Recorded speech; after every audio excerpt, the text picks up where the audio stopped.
for a very long time and has a very beautiful wife from Mississippi. He has to stress that to me.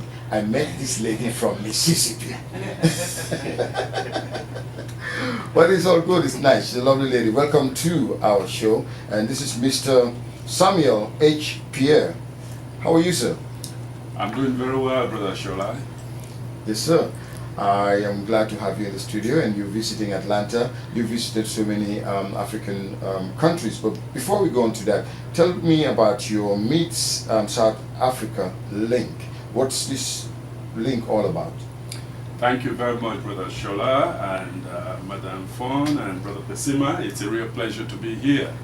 The Meet South Africa link was created out of a motivation and concern for the way relationship between the US and Africa has impacted me overall, from the time I graduated from high school up to the time I finished graduate school here in Michigan. I felt that there needs to be a difference in the way we relate to each other. We need more positive, mutually beneficial experiences. So this Meet South Africa link is a 501c3 organization recognized by the IRS and the state of Tennessee, geared towards improving the partnership between Africa and United States so that we can have improved quality of life, improved access to water, sanitation and hygiene, improved ways of adding value for health and wealth creation of all people, particularly African people. Okay. So how long have this group been formed? This group has been formed for over a decade now, actually, and it is out of that experience that I decided to write a book, because it seems like we don't write book for ourselves, we don't write our own stories. So I thought, well, let me write my own story to start with, and hopefully I will motivate other Africans to write their own experience.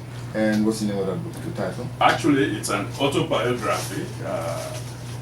It's an autobiography of Samuel Pieh, beyond the Amistad saga. Being a descendant of the Amistad saga, you know, a lot of talk about the Amistad when Steven Spielberg and Debbie Allen produced the movie Amistad. Yeah. I was a language coach, and I was also one of the elders of the captives.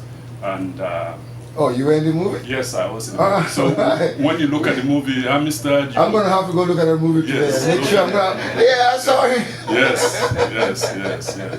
And the credit, you look for the credit also, my name is on the credit. So it was a really uplifting and exciting experience, but it brought a lot of burden on me. And after that experience, I decided to write my own story. Your story. Yes. Okay. Now, this South African link, can you give us any brief, just a brief achievement that you have, you've received out of your work? Well, Meet South Africa link, like I shared with you earlier, improving relationship between the US and Africa. Out of our efforts over the last decade, we have been able to work with a group called Southern Eye Associates out of Memphis, Tennessee. One of the best eye doctors, ophthalmologists, Dr. Kathy Shanza and her husband, Tom Lewis, have gone to Africa several times with me, leading the medical team, and they finally decided to open an eye hospital in Sierra Leone.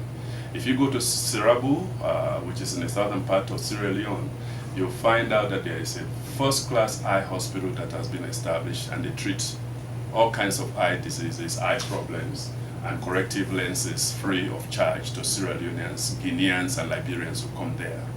Out of that also, I met an OBGYN physician out of Dallas, Texas, Dr.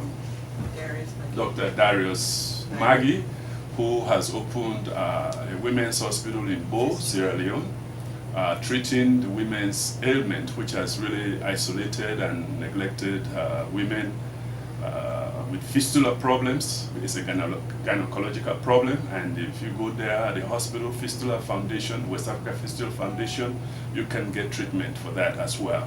And we have renovated the oldest United Methodist Church in Sierra Leone, Tayama Cathedral in the Bush, And we have started renovating the hospital there as well, and we are thinking about building a water treatment plant to provide water, safe water, clean water to children in Sierra Leone, in particular Tayama, the secondary school, the primary school, and the community.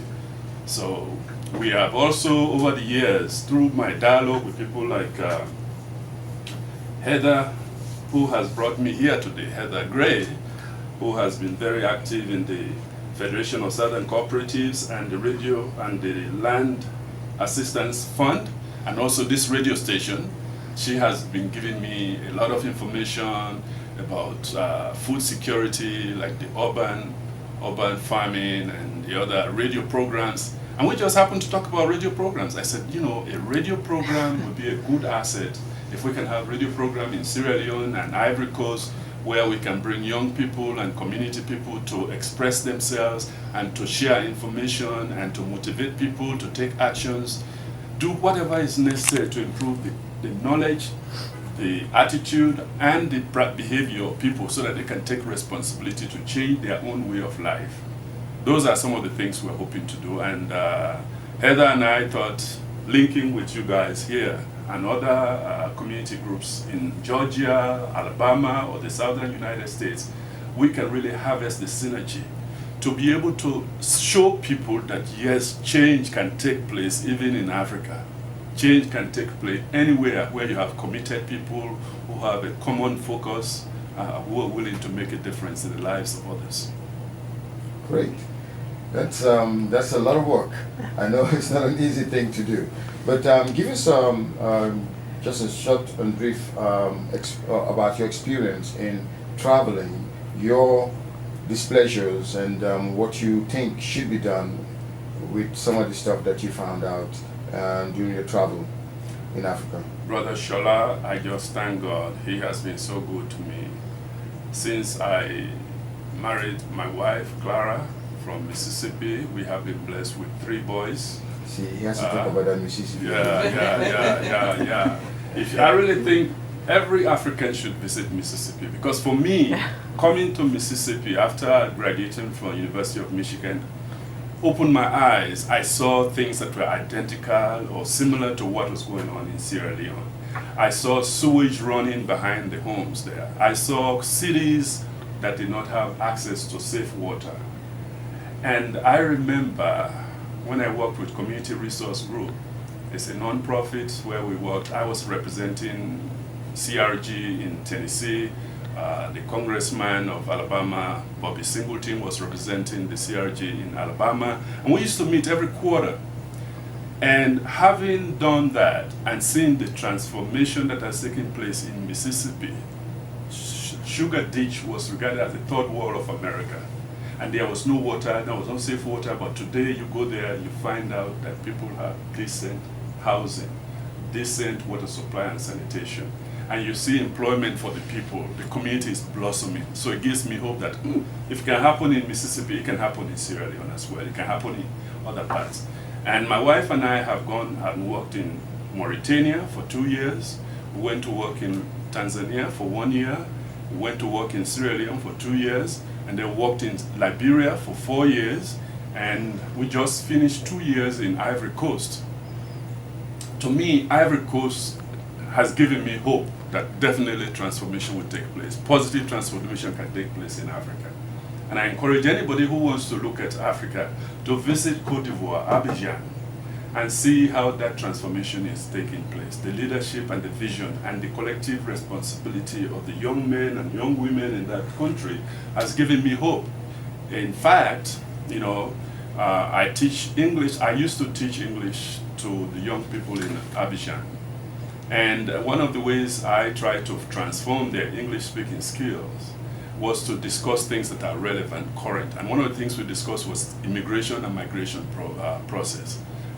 In all those countries I've been, even Mauritania, the young people want to come to America. America is looked at. Yes, every young person in my class wanted to come to America. So we talked about migration, and I discussed the opportunities and challenges of going to another place, what your experiences will be, the challenges. And they developed a drama, which we recorded that drama. I hope there'll be opportunity for you to see it. I sent it to Heather this morning. Hopefully she can share it with you. But there are positive things of migrating to another part, but there are also challenges, and we all know it.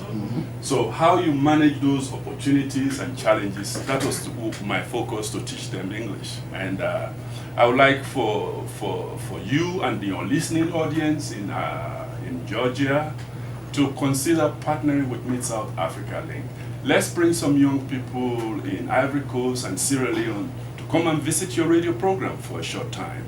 And then let us try to see if we can open community radio stations at Njala University, for example, in Sierra Leone, and at the University of Houphouët-Boigny in Ivory Coast, Abidjan. And let's see how we can groom these young people so that they can change their thinking, so that they can have hope. Because you have to love yourself and know yourself and be able to reach out to others. The need for that collaboration. That's definitely great. Definitely, Mr. Pieh. I mean, my hat's off to you. You've done a great job. Sitting down there looking very simple and gentle, but you never know what people do behind the scene. Thank you very much for taking the time and talking to us. I know this was not planned, but it is very, very important. Go ahead. Yeah, and I like to encourage listeners to communicate with Mid-South Africa Link. Amistad, AMISTAD TAI2013 @gmail.com. Again, Amistad, AMISTAD TAI2013 @gmail.com. We'd like to get your feedback. We'd like to hear from you, offers and recommendations you may have as to how best we can harvest the synergy of great people. God has blessed us so much, how we can mobilize those things to make a difference in the lives of diverse group of people. Thank you, sir. Welcome. You're listening to the 9.3 FM WRFG, your one-stop for international music and more, where we play you the best of African music from 11 o'clock until 2 o'clock p.m. And then, of course, you have rockers coming on, reggae music, soca music, zouk and more from 2 to 5 p.m. Keep it right on 89.3 FM.